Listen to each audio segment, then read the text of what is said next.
এই যে এই চেয়ারটাতে আমি এই যে বসে থাকি, আমি সারাদিনের কত টাইম যে এইখানে বসে বসে কাটাই তা বলে বোঝাতে পারবো না। আমি যে বসে আছি আমার ঠিক অপোজিটেই কিন্তু আছে আমার গ্যাস, যেখানে আমি রান্না করি। তাই রান্না করার মাঝে মাঝে যখনই ফ্রি পাই একটু এখানে বসে পড়ি। নমস্কার সবাইকে, আমার চ্যানেলের নতুন একটি ভিডিওতে আপনাদের স্বাগত জানাই।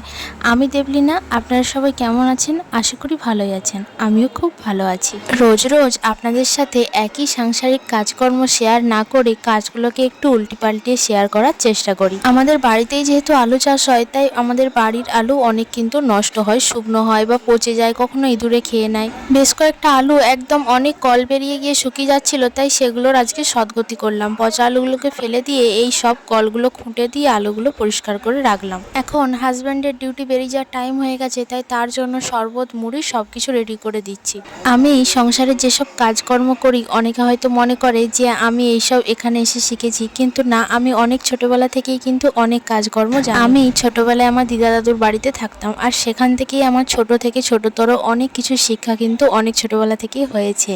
তাই এই সব কিছু করতে কিন্তু আমার কোনো অসুবিধেই হয় না। আমার বর সকালে একটুখানি ছাতুর শরবত খেয়ে যায়, তা সে যত বেলাই যাক না কেন, মুড়ি সে বাড়ির থেকে খেয়ে যায় না। মুড়ি সে পরে গিয়ে তার কাজের সুবিধা মতো অফিসে খায়। ও চলে যাওয়ার পরপরই আমার ছোটা দৌড়াটা যেন আরও বেশি শুরু হয়, কারণ তখন দোকান ঘর একদম একা হয়ে যায়, তাই সব কিছুটাই দেখতে হয়। বাড়িতে গিয়ে কাজে লাগতে না লাগতে আবার দোকান থেকে ডাক পড়লো বৌদি আসো বলে, তো তারপর চলে এসেছিলাম এখানে রুমাল বিক্রি। তারপর সময়টা যে কিভাবে এদিক ওদিক করে কেটে গেল আর বুঝতে পারিনি। তো রান্নার সময়টা আর তোমাদের সাথে শেয়ার করা হয়নি। আজ রান্না করেছিলাম গাজর দিয়ে ডাল, আর কটাকতিক চুনা মাছ ছিল, সেগুলোকে ভাজায় রেখে দিয়েছি, আর একটা ভেন্ডি দিয়ে আলু দিয়ে পোস্ত বানিয়েছিলাম। সবার খাওয়া দাওয়া হয়ে গেছে, আমাদের বাবাও খাওয়া দাওয়া করে আজ একটু ডক্টরের কাছে চেক আপ করাতে গেছে। আর বড় বাড়ি এসে খেয়ে চলে গেছে। তো সে চলে যাবার পরে আমি এখন বাড়িতে একা, তাই আমি কাজগুলো সেরে খানিকক্ষণ এখন বসবো, দেখা যাক কি করা যায়। যেহেতু বাবা বাড়ি নেই, বাবা কখন কে আসবে জানি না, তার কত দেরি হবে, তাই এখন আমি আবার যাব দোকান খুলতে। এখন প্রায় বাজে 4টা,